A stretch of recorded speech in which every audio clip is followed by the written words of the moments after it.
atë nënën me fëmijën me spektër autik, të cilën korbat e kishin marrë me vete te parlamenti për ta kthyer në viktimën e policisë që ishte aty për të mbrojtur deputetët nga të verbrit e dhunshëm të Shqipërisë. Ne sapo e kemi dyfishuar mbështetjen për fëmijët autik. E kemi rritur mbështetjen dhe për nënat e tyre. Por ky është fakti ynë thjesht, ndërsa përjetimi i asaj nëne është krejt tjetër.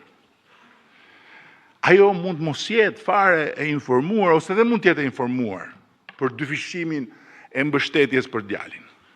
Por ajo nuk e ka ndjerë kurrë empatin ton. Aty në atë fundin e atij hendekut,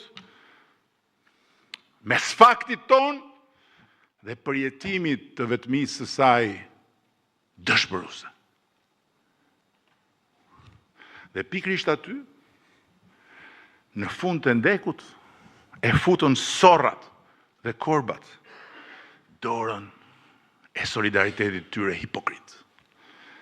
Për ta marrë me vetet e parlamenti dhe për ta abuzuar atë nën bashkë me fëmijën autik, me të njëjtin manual që përdorin edhe terroristët kur abuzojnë gratë dhe fëmijët, duke i përdorur si mburoj, teksa sulmonin me maska policinë e shtetit. Dhe pastaj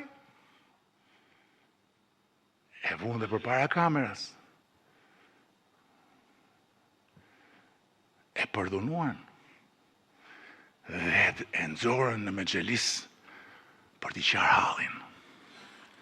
Dhe i kthyen lotët e saj në breshër përmes algoritmit